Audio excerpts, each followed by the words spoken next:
मां लक्ष्मी की आप पर धन वर्षा होगी और लाभ ही लाभ की प्राप्ति होगी।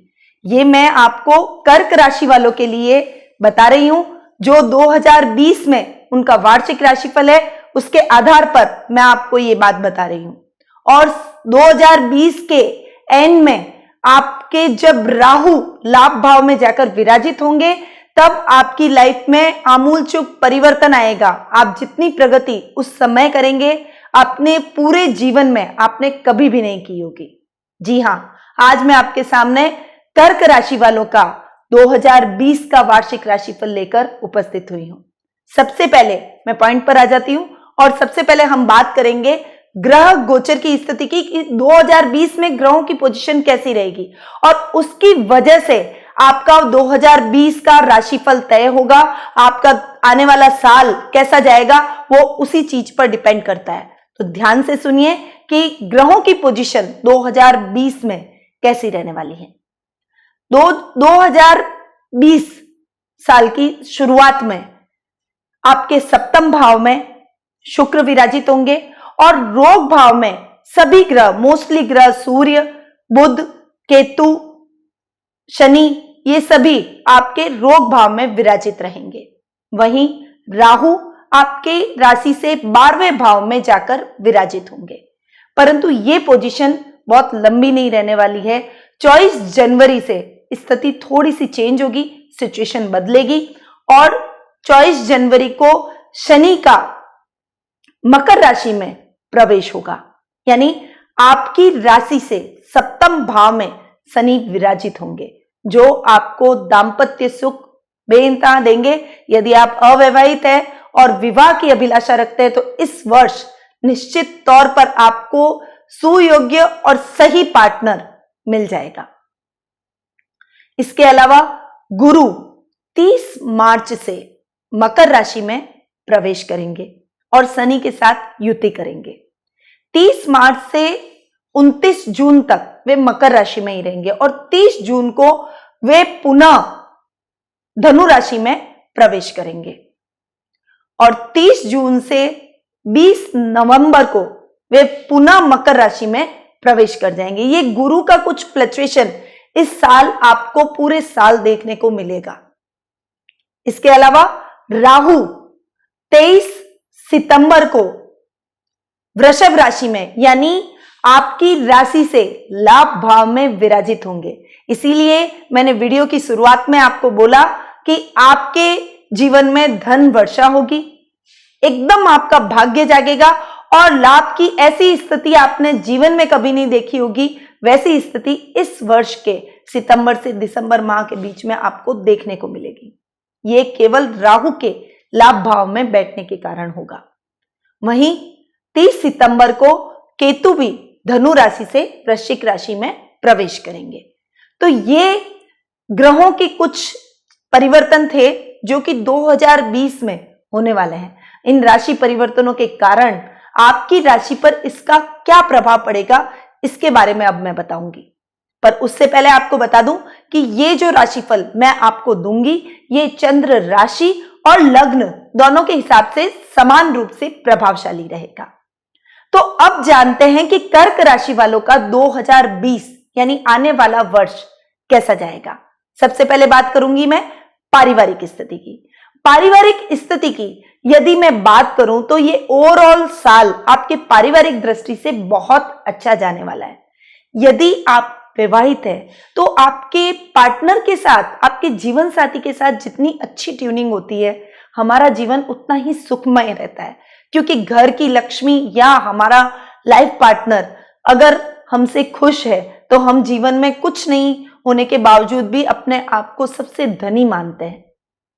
तो ये साल आपके लिए दाम्पत्य जीवन के हिसाब से बहुत ही अच्छा और सुखमय माना जाएगा, क्योंकि आपके दाम्पत्य भाव में शनि स्वग्रही होकर 24 जनवरी से बैठ रहे हैं।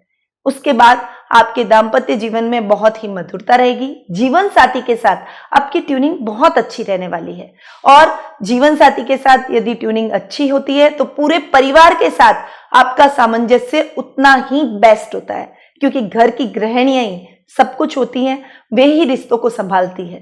तो यदि आपकी लाइफ पार्टनर के साथ, पत्नी के साथ आपके संबंध अच्छे हैं तो सभी के साथ अच्छे हैं।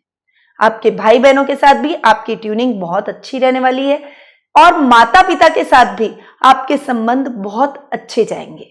साल की शुरुआत में ये स्थिति बहुत ही अच्छी बनेगी, परंतु साल के मिड में थोड़े से मनमुटावों की स्थिति, कुछ मिसअंडरस्टैंडिंग आपके रिश्तों में आपको झेलनी पड़ेगी और वो आपके भाई बहनों के साथ या आपके चाचा या दादा के साथ हो सकती है। तो इन स्थितियों से उबरने के लिए आपको बहुत समझदारी से काम लेना है। जीवन साथी के सहयोग से आप इस टाइम पीरियड को पार कर लेंगे।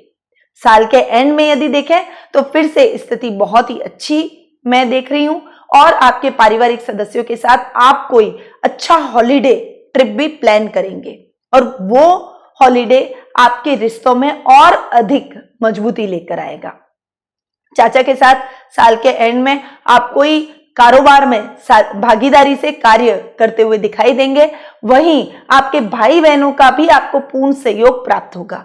यदि आप उनके भविष्य के लिए चिंतित हैं तो इस वर्ष उनके कैरियर के लिए आप निश्चिंत हो जाएं। उनका कैरियर अच्छा चलेगा और वे एक अच्छी सेटल लाइफ प्राप्त करेंगे।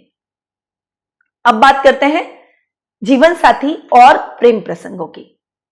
तो जैसा कि मैंने अभी आपको पहले बताया कि शनि का सप्तम भाव में जाकर स्वग्रही होकर बैठना दाम्पत्य जीवन के लिए बहुत ही अच्छा है और आपका दाम्पत्य जीवन इस पूरे साल बहुत ही अच्छा और सुखमय जाने वाला है। यदि आप अविवाहित हैं तो साल के मिड में पूरे चांसेस है कि आप विवाह के बंधन में बंधे और आपको एक अच्छा लाइफ पार्टनर मिल जाए। हर व्यक्ति अच्छे लाइफ पार्टनर की अभिलाषा रखता है, इसीलिए इस साल आपकी ये अभिलाषा पूर्ण होने वाली है और आपको एक सुयोग्य जीवन साथी मिलने वाला है। साल के एंड में आप कोई रोमांटिक हॉलिडे भी अपने जीवन साथी के साथ प्लान कर सकते हैं। वहीं प्रेम संबंधों में ये साल आपके लिए बहुत अच्छा जाएगा। यदि आप लव रिलेशनशिप में बनना चाहते हैं, कोई अच्छा और सही पार्टनर आपको मिलता है और आप उसके साथ आगे बढ़ना चाहते हैं तो आप उसे प्रपोज कर सकते हैं, परंतु ये काम आपको जनवरी के बाद ही करना है। जनवरी से पहले यदि आपने ये कार्य किया तो हो सकता है वो आपके प्रपोजल को ठुकरा दे। बाद में स्थितियां बहुत ही फेवरेबल आपके लिए आ रही है। उस समय यदि आप अपने पार्टनर को प्रपोज करते हैं तो वो आपके प्रपोजल को नहीं ठुकराएगा और आपके साथ सहर्ष आगे बढ़ेगा। वहीं प्रेम की परिणति साल के मिड तक आते आते विवाह में भी बन सकती है या फिर साल के एंड में विवाह के योग बन रहे हैं। पारिवारिक सदस्यों की भी सहमति आपकी होगी और उनकी सहमति से आप विवाह के बंधन में भी बन जाएंगे। अब बात करते हैं आर्थिक स्थिति की। आर्थिक स्थिति की यदि मैं बात करूं तो ये साल आपके लिए बहुत अच्छा जाने वाला है, यानी आपकी आर्थिक स्थिति बहुत अच्छी रहेगी। जीवन में आप उन्नति करते हुए दिखाई देंगे और जो भी कार्य करेंगे उसमें आपको अच्छी सफलता हासिल होगी।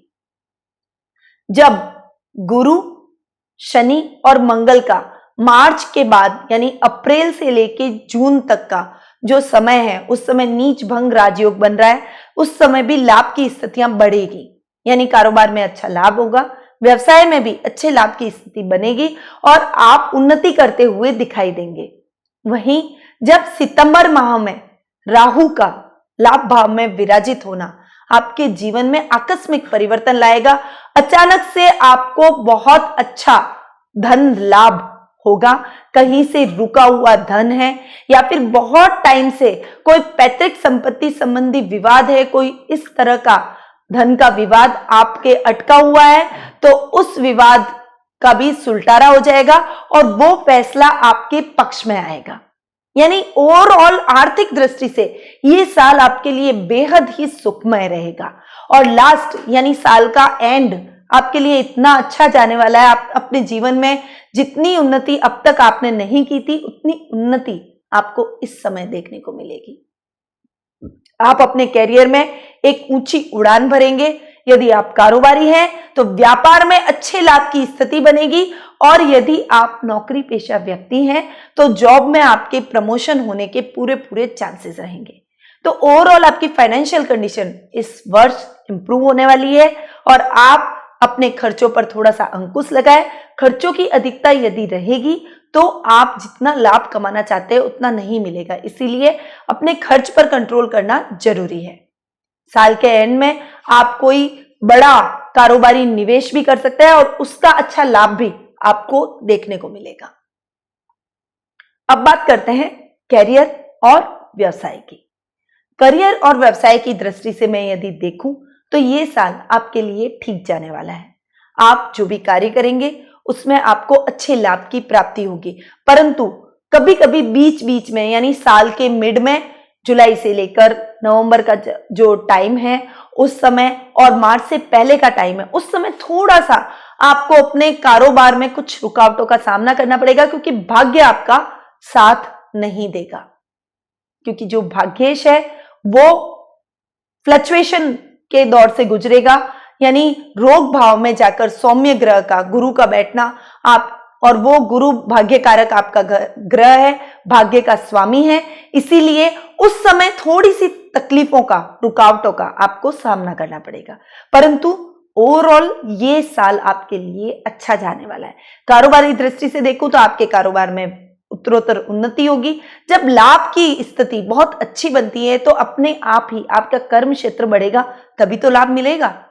इस वर्ष आप नॉर्मल मेहनत करेंगे तो भी आपको अच्छे लाभ की प्राप्ति होगी। नौकरी पेशा व्यक्ति हैं और अपनी नौकरी में कोई चेंजेस चाहते हैं तो साल के एंड में आपके नौकरी में चेंज आपको मिलेगा, आपको बेटर ऑप्शन नौकरी में देखने को मिलेगा, और आप उस ऑप्शन को ग्रैब करेंगे तो भविष्य में आप नई ऊंचाइयों को छुएंगे। वहीं कैरियर से रिलेटेड जो युवा हैं, जो यंगस्टर्स हैं और जो कैरियर में ट्राई करना चाहते हैं कि हम इस साल किस कैरियर में अपनी किस्मत आजमाएं, तो आपको मैं बता दूं कि आपके लिए मंगल से रिलेटेड, यानी यदि आप पुलिस, सेना, नेवी, एयरफोर्स इस तरह के काम ज्वाइन करते हैं, इस तरह के विभागों में अप्लाई करते हैं, तो निश्चित तौर पर आपके लिए शुभ फलदायक रहेगा। साथ ही यदि आप स्पोर्ट्स में अच्छे हैं तो आप इस साल बहुत अच्छा स्पोर्ट्स में कर सकते हैं और स्पोर्ट्स में अपना करियर बना सकते हैं। इसलिए यदि आप में कोई प्रतिभा छुपी हुई है तो उसे दबाएं नहीं और उसे फैलाएं, निखारें और उसमें आगे बढ़ें। वो प्रतिभा हो सकता है कि आपको नई ऊंचाइयों पर ले जाए। जरूरी नहीं है कि हम हमेशा पढ़ाई में ही अच्छे हों, जरूरी नहीं है कि हम हमेशा कोई इंजीनियर, डॉक्टर या कुछ इसी तरह का जॉब करें।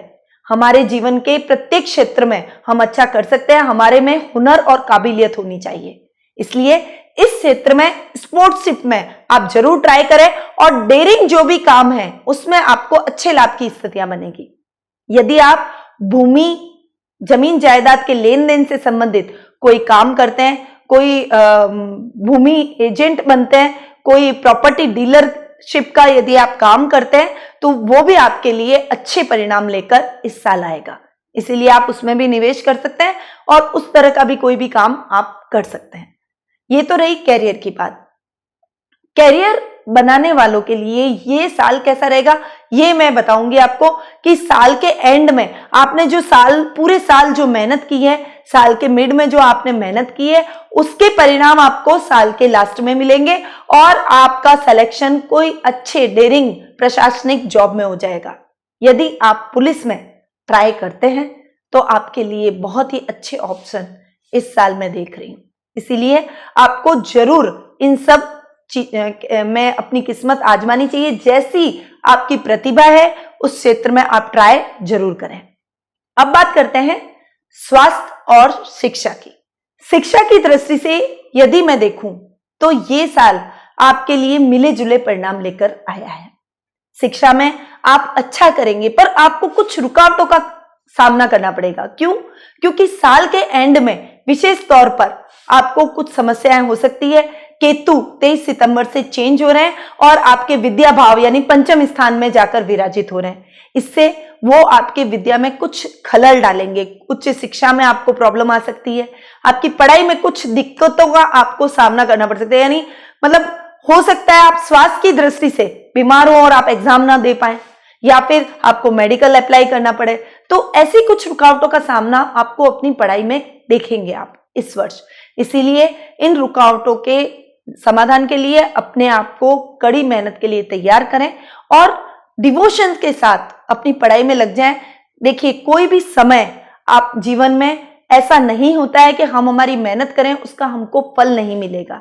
आपने यदि मेहनत की है तो उसका आपको आज नहीं तो कल लाभ जरूर मिलेगा। इसीलिए मेहनत में कमी ना रखें और यदि आप मेहनत करते हैं तो निश्चित तौर पर आपको सफलता हासिल होती है। खासकर जो वाणिज्य वर्ग के छात्र हैं उनको अच्छी सफलता मिल सकती है, बस थोड़ी सी अधिक मेहनत की आवश्यकता रहेगी। और विज्ञान वर्ग के छात्रों को इंजीनियरिंग में ट्राई जरूर करना चाहिए। यानी इंजीनियरिंग का एंट्रेंस एग्जाम यदि आप देते हैं तो निश्चित तौर पर आपके उज्जवल भविष्य की कामना मैं देख रही हूं और कर रही हूं।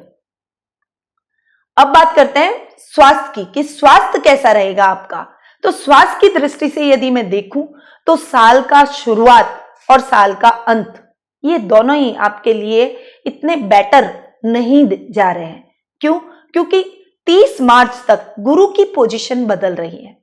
30 मार्च तक गुरु आपके रोग भाव में आकर बैठ रहे हैं। इससे आपके रोगों में वृद्धि होगी, आपके मोटापे में वृद्धि होगी। यदि आप फैट की प्रॉब्लम से जूझ रहे हैं तो आप सावधान हो जाएं, बहुत ख्याल अभी आपको रखना पड़ेगा। एक्सरसाइज करें, नियमित रूप से जॉगिंग और वॉकिंग जरूर करें, अन्यथा आपके मोटापे की समस्या विकराल रूप ले सकती है। क्योंकि गुरु का 30 मार्च तक रोग भाव में बैठना आपको मोटापे से ग्रसित करेगा, परंतु साल के मिड में स्थितियां वापस अनुकूल होगी और आपको स्वास्थ्य लाभ होगा। उस समय आप अपना वेट लॉस कर सकते हैं और प्रयास करेंगे तो आप जल्दी स्वास्थ्य लाभ को प्राप्त करेंगे। इसके अलावा रक्त संबंधी, त्वचा संबंधी रोग भी इस वर्ष आपको हो सकते हैं। इसीलिए इनके प्रति थोड़े से अवेयर हो जाएं और अपने स्वास्थ्य का विशेष ख्याल रखें। साल के एंड में आपको अपनी माता के स्वास्थ्य का थोड़ा सा ध्यान रखना है। उनका स्वास्थ्य थोड़ा सा गड़बड़ा सकता है और उस वजह से आपको हॉस्पिटल के चक्कर भी लगाने पड़ सकते हैं।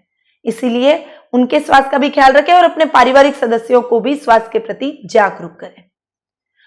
वाहन चलाते समय थोड़ी सी सावधानी रखें, अपने शत्रुओं से सावधान रहें। वे आपके साथ उलझ सकते हैं और हो सकता है कि आपको कोई फिजिकली भी वो नुकसान पहुंचाए। इसीलिए आपको उनसे भी जुलाई से लेकर नवंबर के माह के बीच विशेष रूप से आपको सावधानी रखनी है। उस समय आपके शत्रु आप पर हावी होंगे और आपके खिलाफ कुछ षड्यंत्र जरूर रचेंगे, तो उनसे भी सावधान रहें, फिजिकली फिट रहें और अपने मनोबल को बढ़ाए रखें। तो ये था कर्क राशि वालों का 2020 का वार्षिक राशिफल, जो कि अभी मैंने आपको प्रदान किया। परंतु मुझे आपसे एक शिकायत है कि आप हमारे वीडियो को देखते भी हैं, उन्हें पसंद भी करते हैं, परंतु आपने अब तक उनको सब्सक्राइब नहीं किया है और न ही आप हमारे वीडियो को लोगों तक पहुंचा रहे हैं। तो प्लीज आप लोगों को ज्यादा से ज्यादा हमारे इन वीडियोस को शेयर कीजिए ताकि दूसरों को भी वार्षिक राशिफल का लाभ प्राप्त हो सके और हमारे चैनल को जाकर सब्सक्राइब जरूर करें। अब मैं आपको कर्क राशि से रिलेटेड कुछ उपाय बताऊंगी जो आपके आने वाले ईयर को बहुत ही अच्छा और लाभप्रद बनाएगा और आपके इस आने वाले साल में जिस भी प्रकार की आपके जीवन में समस्या है उस समस्या का निवारण करेगा। सबसे पहला उपाय है कि स्वास्थ्य की दृष्टि से मैं ये वर्ष आपके लिए थोड़ा सा मिले जुले परिणामों वाला देख रही हूं, कुछ गड़बड़ देख रही हूं। तो उसके लिए आपको गुरु के दान करने हैं, यानी पीली वस्तुओं का आप दान करें। पीले वस्त्र का भी आप दान करें। हो सके तो आप विष्णु भगवान के मंदिर जाकर विष्णु भगवान के दर्शन अवश्य करें। और उस दिन आप यदि बृहस्पतिवार का व्रत करके केवल पीली वस्तु का भोजन अगर आप करते हैं तो वो भी आपके लिए अच्छी स्थिति उत्पन्न करता है और धीरे धीरे आपको स्वास्थ्य लाभ उसमें देखने को मिलता है। इससे आपके ओवरऑल स्वास्थ्य संबंधी कोई समस्या है साल भर तो वो खत्म हो जाएगी। इसके अलावा आपको अपने घर की पश्चिम दिशा में, यानी आपके घर के अंदर अगर आप लगा सकते हैं तो कोई बात नहीं, लगा लीजिए। और अगर आप अपने घर में ना लगा सके तो घर के आसपास जो पश्चिम दिशा है उसमें पीपल और नाग चंपा का वृक्ष अवश्य लगाएं। इससे आपका मनोबल बढ़ेगा, आपकी संपन्नता बढ़ेगी और आपके ऐश्वर्य और धन में वृद्धि होगी। तो ये एक उपाय है जो आपको इस आने वाले साल में जरूर करना चाहिए। इसके अलावा कर्क राशि वालों का लग्न और राशि के हिसाब से रुद्राक्ष पेंडेंट हमने विशेष रूप से तैयार किए हैं। ये शुभ मुहूर्त में प्राण प्रतिष्ठित, अभिमंत्रित और सिद्ध करके आप तक पहुंचाए जा सकते हैं। इनका लाभ आपको जरूर उठाना है। ये पेंडेंट बहुत ही चमत्कारिक है। इसमें रुद्राक्ष आपके लग्न के, आपके पंचमेश, लग्नेश और भाग्येश, इन तीनों के हिसाब से रुद्राक्ष सेलेक्ट करके चांदी में ये पेंडेंट बनाए हुए हैं। तो ये पेंडेंट आपको जरूर धारण करने चाहिए, जिससे आपके लाभ भाव में वृद्धि होगी, आपके भाग्य में वृद्धि होगी और आपके जीवन में आ रही सभी समस्याओं का निवारण हो जाएगा। आपको ये रुद्राक्ष पेंडेंट बहुत ही स्ट्रांग बनाएगा। एक उपाय आपको राहु का करना चाहिए, जो आपको वर्ष के एंड में आपके लाभ भाव में आ रहा है, उसको बढ़ाने के लिए आपको रविवार के दिन भैरव देवता के दर्शन जरूर करना है। आपके आसपास कोई भैरव मंदिर हो तो आपको भैरव देवता के दर्शन करना है और वहां एक नारियल जरूर फोड़ना है उनके सामने और उस नारियल का प्रसाद सब में बांट देना है। इससे आपका राहु और प्रबल होगा और इससे आपकी लाभ की स्थिति बहुत ही अच्छी बनेगी। परंतु ये उपाय आपको साल के एंड में करना है, पहले नहीं करना है। पहले यदि आपने किया तो आपके नुकसान की स्थिति बढ़ जाएगी, क्योंकि राहु उस समय खर्च भाव में बैठा है। इसीलिए ये उपाय आपको साल के एंड में, यानी अक्टूबर से लेकर दिसंबर के बीच में आपको करना है। तो ये कुछ उपाय हैं जो आपको जरूर करने चाहिए। अच्छा, अब आप जानना चाहते हैं कि हमारे फैमिली मेंबर्स का वार्षिक राशिफल कैसा रहेगा। सिंह राशि हुई, कन्या राशि, मकर राशि, तो आप हमारे इस वीडियो को का इंतजार जरूर कीजिए। आने वाले वीडियोस में मैं बाकी भी सभी राशियों के वार्षिक राशिफल आप सभी को दूंगी। अब मैं अपनी वाणी को यहीं विराम करती हूं। स्वस्थ रहिए, व्यस्त रहिए, मस्त रहिए और मुस्कुराते रहिए। जय श्री कृष्ण।